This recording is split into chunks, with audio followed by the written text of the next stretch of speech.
तो स्टूडेंट्स हम कर रहे हैं क्लास 6 का सोशल साइंस का पेपर 2026-27। चलिए स्टार्ट करते हैं बिना टाइम वेस्ट करे। सेक्शन ए, ये डीओई का पेपर है, क्लास 6 एसएसटी का। तो सेक्शन ए में आपके 15 क्वेश्चन है। फर्स्ट क्वेश्चन है, which of the following can be shown by the physical map. तो ऑप्शन है आपके माउंटेन, ओशियन, रिवर।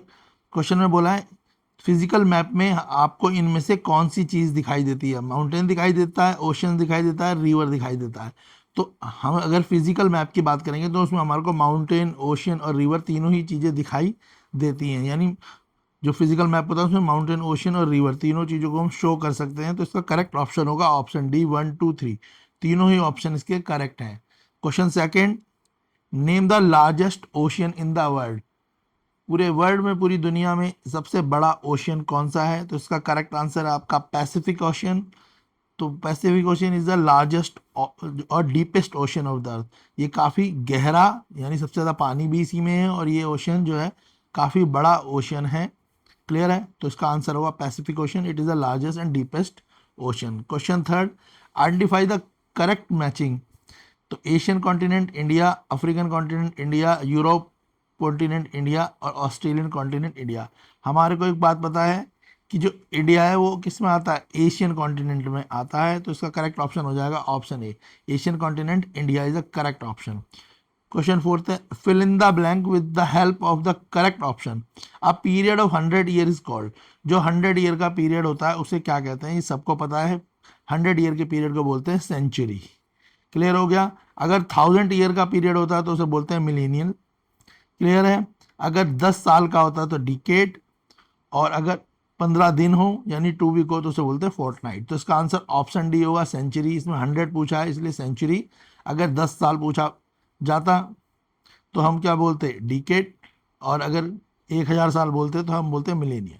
क्लियर है। Option D is the correct answer. 100 साल के पीरियड को बोलते हैं century. Question fifth, which is the oldest scripture of India. India की ओल्डेस्ट स्क्रिप्चर कौन सी है, ठीक है, या ओल्डेस्ट, तो वो है ऋग्वेदा। जो ऋग्वेदा है वो संस्कृत में लिखी गई है, तो ये वैदिक, ठीक है। तो ऋग्वेदा को हम बोलेंगे ओल्डेस्ट स्क्रिप्चर, क्योंकि ये संस्कृत टेक्स्ट में लिखी गई है और हिंदुइज्म में इसकी काफ़ी इंपॉर्टेंस है। तो करेक्ट आंसर इसका क्या है, option A, Rigveda. Question six, who was awarded the Padma Shri in 2090 for the Shiv Ganga movement. Shiv Ganga movement में 2019 में किसको पद्मश्री दिया गया था। तो जो पद्मश्री दिया गया था मिस्टर महेश शर्मा को दिया गया था। Option A, mister Mahesh Sharma को दिया गया था। वो एक सोशल वर्कर थे, ठीक है, जिन्होंने शिव गंगा मूवमेंट मध्य प्रदेश में स्टार्ट किया था। इसे कहाँ से स्टार्ट किया था, मध्य प्रदेश से, याद रखना है। तो महेश शर्मा जो थे उन्होंने शिव गंगा मूवमेंट करा था, तो उन्हें 2019 में पद्मश्री मिला था। और कहाँ पे करा से स्टार्ट करा था, मध्य प्रदेश से स्टार्ट करा था। Question number 7, which institution has right to punish for breaking the law. कौन सी संस्था को अधिकार है कि अगर कोई कानून को तोड़े तो उसको सजा दी जाए। सबको पता है। ऑप्शन है इसके central government, state government, legislator और जुडिशरी। तो इसका करेक्ट आंसर है जुडिशरी।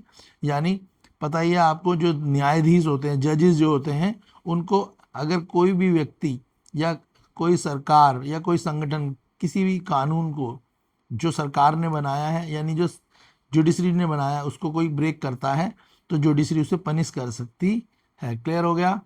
तो इसका आंसर क्या है, ऑप्शन डी, जुडिशरी। चलिए नेक्स्ट क्वेश्चन देखते हैं।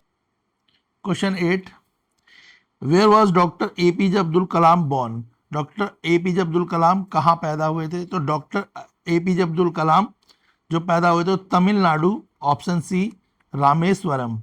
तो कहाँ पे पैदा हुए थे, तमिलनाडु। तो एक स्टेट है और उसमें जो जगह का नाम है वो रामेश्वरम है। इसमें ज़्यादा नहीं पूछा, इसमें सिर्फ आपसे स्टेट पूछिए तो तमिलनाडु, अगर जगह पूछी जाती तो रामेश्वरम होता।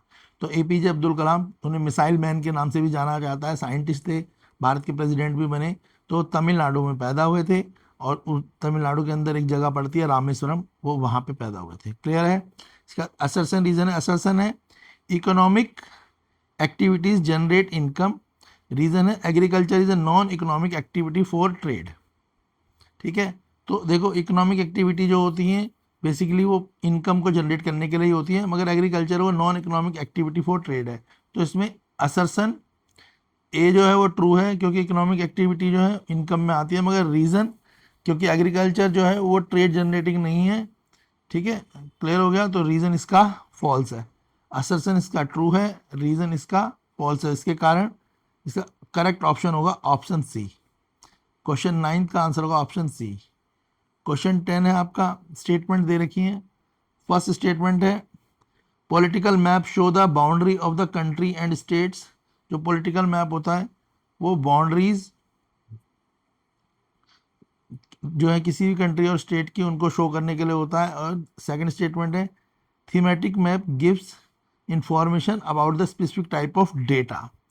तो इसमें आपका जो स्टेटमेंट फर्स्ट है और सेकंड है दोनों ही ठीक है। पॉलिटिकल बाउंड्रीज में आपको कंट्री की स्टेट्स वगैरह देखने को मिलती हैं पॉलिटिकल मैप में, और जो थीमेटिक मैप होता है वो इन्फॉर्मेशन देता है किसी भी स्पेसिफिक टाइप के डेटा की। तो दोनों स्टेटमेंट सही है, पहली भी और दूसरी भी। तो ऑप्शन सी करेक्ट है इसका आंसर। क्लियर है। नेक्स्ट क्वेश्चन है question 11, what are the large water body on the earth. सबसे ज़्यादा वाटर अर्थ में हमें देखने को कहाँ मिलेगा, यानी लार्ज वाटर बॉडी। तो सबसे ज़्यादा पानी ओशियन में होता है, ऑप्शन सी।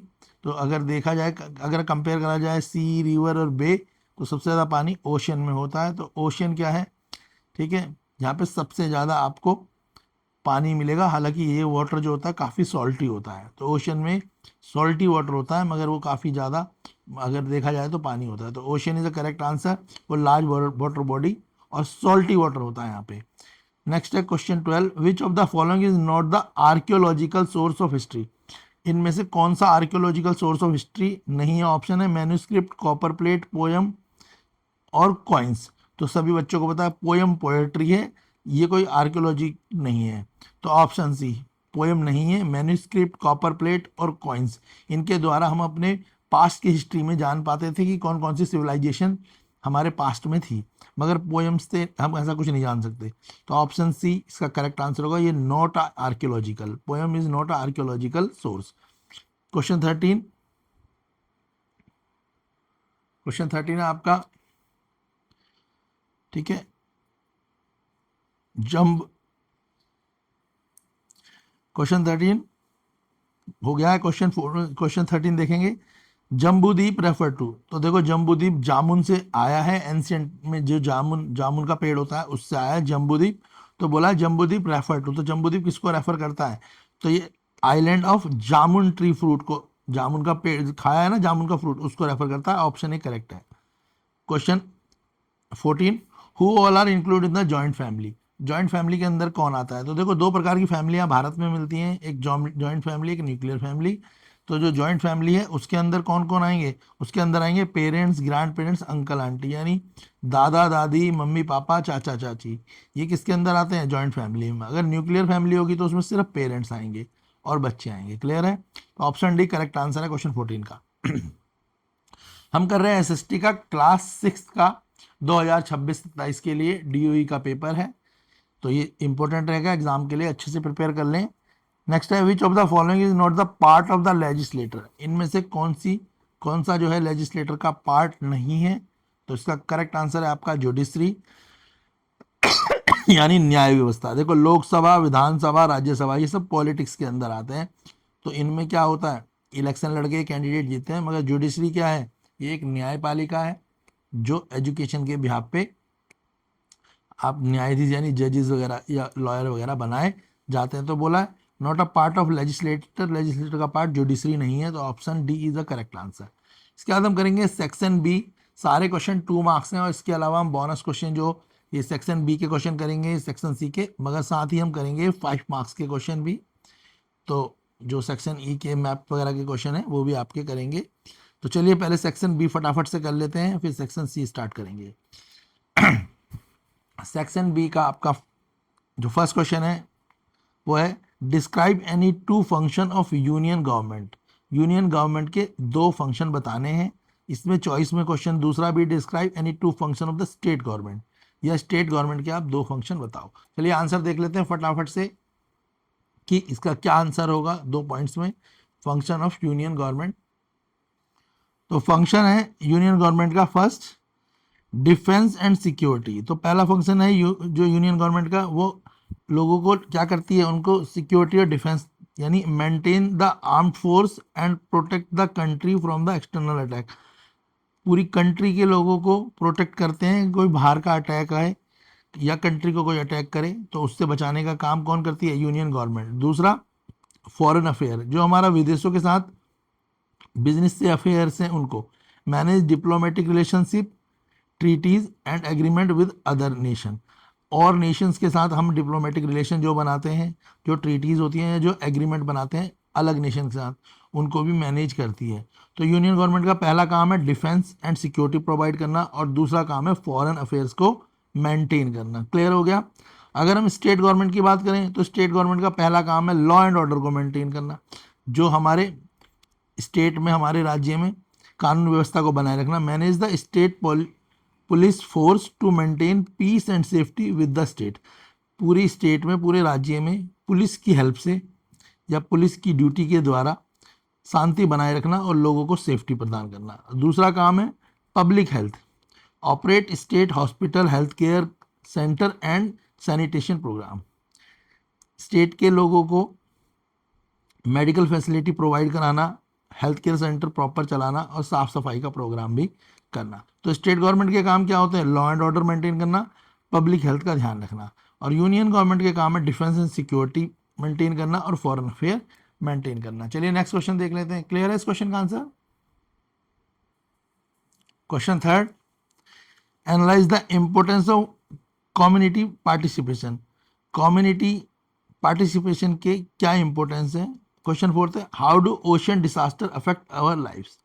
जो ओशन है, अगर उसमें डिसास्टर आता है तो उससे कैसे मानव जीवन पे फर्क पड़ता है।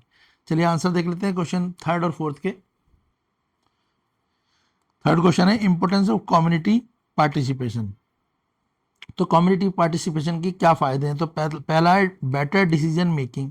कम्युनिटी पार्टिसिपेशन से हम बेटर डिसीजन मेकिंग कर सकते हैं। सेकंड, शेयर कर सकते हैं रिस्पॉन्सिबिलिटी।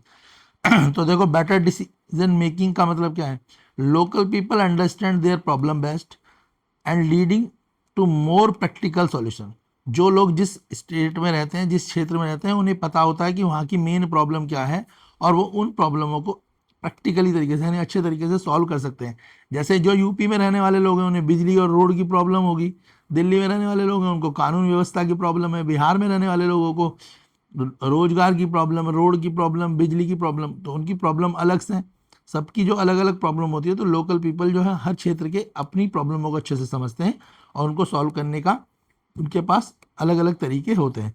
तो कम्युनिटी पार्टिसिपेशन से पहला फायदा क्या होगा, बेटर डिसीजन मेकिंग होगी। दूसरा क्या होगा, share responsibility, encourage people to take ownership and activity. लोगों को वो क्या करते हैं, इनकरेज करते हैं कि और लोग भी उनके अभियान में शामिल हों ताकि वो मिलकर जो है अपनी प्रॉब्लमों को सॉल्व कर सकें और कम्युनिटी का डेवलपमेंट कर सकें। समझ आएगा कम्युनिटी क्या होती है, हम और हमारे आसपास के जो लोग होते हैं, हमारे क्षेत्र के लोग होते हैं, तो हम सब मिलकर क्या बनाते हैं, एक कम्युनिटी बनाते हैं। क्लियर हो गया। नेक्स्ट क्वेश्चन देख लेते हैं। नेक्स्ट क्वेश्चन था आपका इम्पैक्ट ऑफ ओशन डिसास्टर। भाई ओशन डिसास्टर से जो है क्या क्या इम्पैक्ट पड़ सकते हैं। तो देखो ओशन डिसास्टर से जो इम्पैक्ट क्या क्या पड़ेंगे, पहला loss of life and property. अगर ओशन, ये पता है ना ओशन क्या है, लॉन्गेस्ट या लार्जेस्ट वाटर बॉडी है जहाँ पे सबसे ज़्यादा पानी होता है। तो अगर ओशन में डिसास्टर होगा यानी सुनामी अगर वहाँ आता है, साइक्लोन आते हैं, तो क्या होगा, सुनामी एंड साइक्लोन से क्या होगा, प्रॉपर्टी का लॉस होगा। प्रॉपर्टी में कोस्टल प्रॉपर्टी है, होम्स जो समुद्र के किनारे, ओशन के किनारे घर हैं, या कोई इंफ्रास्ट्रक्चर डैम है, या कोई फर्टाइल लैंड है, वो सब क्या हो जाएंगी, खराब हो जाएंगी। सेकंड, डिसरप्शन होगा, लाइवलीहुड का डिस्ट्रॉय होंगे, जैसे फिशिंग बोट डिस्ट्रॉय हो जाएंगी, port, coastal crop, living people without income, और उनकी इनकम भी खत्म हो जाएगी। तो कौन कौन से इंपैक्ट है ओशन डिसास्टर के, तो पहला है loss of life and property और दूसरा है डिस्ट्रप्शन ऑफ लाइवलीहुड। क्लियर है। तो आप पॉइंट वाइज याद करेंगे और आंसर लिखेंगे तो आपको पूरे मार्क्स मिलेंगे। चलिए नेक्स्ट क्वेश्चन देख लेते हैं। Question fifth, describe any two importance of latitude, और चॉइस में भी ऑप्शन है describe any two type of maps. Latitude की इंपॉर्टेंस पूछी है और मैप की पूछी है। ये सेक्शन बी का लास्ट क्वेश्चन है। इसके बाद हम करेंगे सेक्शन सी, फिर हम करेंगे सेक्शन सी के बाद सेक्शन डी, फिर मैप भी करेंगे। चलिए फटाफट से हम सेक्शन बी के क्वेश्चन कर लेते हैं। क्वेश्चन फिफ्थ, क्वेश्चन फिफ्थ है आपका इंपोर्टेंस ऑफ लैटिट्यूड। आपको ट्रू इंपोर्टेंस बतानी है लैटिट्यूड की। तो पहला तो है इक्वेटर और दूसरा है ट्रॉपिक ऑफ कैंसर। तो इक्वेटर जो है आपको पता है वो 0 डिग्री सेल्सियस पे होता है। तो इक्वेटर क्या है? An imaginary line that divide the earth into the northern and southern hemisphere. तो पहला तो क्या है? इक्वेटर। इक्वेटर क्या करता है? एक इमेजिनरी लाइन है जो अर्थ को दो पार्टों में डिवाइड करती है, नॉर्थ और साउथ में, नॉर्थ साउथ हेमिस्फीयर में डिवाइड करती है। और दूसरी है ट्रॉपिकल ऑफ कैंसर। ये क्या है? Mark the north most point. ये नॉर्थ मोस्ट पॉइंट पे देखने को मिलेगी where the sun can be directly overhead, और जहाँ पर सूरज सबसे पहले और सूरज की सबसे ज़्यादा लाइट पहुँचती है। तो पहला काम क्या है? इक्वेटर का है। और दूसरा किसका है? Tropic of cancer. तो इक्वेटर क्या करता है? वो अर्थ को दो इक्वल हेमिस्फीयर में डिवाइड कर देता है। लिखा हुआ है ना, डिवाइड इनटू द अर्थ। ठीक है, तो एक इमेजिनरी लाइन है जो डिवाइड करती है, रफली डिवाइड करती है। इक्वल का मतलब रफली इक्वल है कि अर्थ को नॉर्थ और साउथ हेमिस्फीयर में डिवाइड करती है। और ट्रॉपिक ऑफ कैंसर क्या है? जहाँ पर सन की सबसे ज़्यादा लाइट डायरेक्टली ओवरहेड पे पड़ती है। क्लियर हो गया? इसके बाद हम सेक्शन सी करेंगे। अगर आपको section D C D E की भी आंसर्स चाहिए, वीडियो चाहिए, तो आप कमेंट बॉक्स पे लिखें, कमेंट करें कि आपको कंप्लीट पेपर का सॉल्यूशन चाहिए, तो आपको सॉल्यूशन मिल जाएगा। वीडियो को लाइक करें और उन बच्चों के साथ जरूर शेयर करें जिनका 6th क्लास का हाफ ईयरली और मिड टर्म का एग्जाम होने वाला है। ये वीडियो उनके लिए भी इंपॉर्टेंट रहेगी। चैनल पे आप 6th क्लास की मैथ, साइंस, इंग्लिश, एसएसटी चारों सब्जेक्टों के आप कंप्लीट प्रिपरेशन कर सकते हैं न्यू सिलेबस के साथ। वीडियो को लाइक, शेयर और सब्सक्राइब करें चैनल को।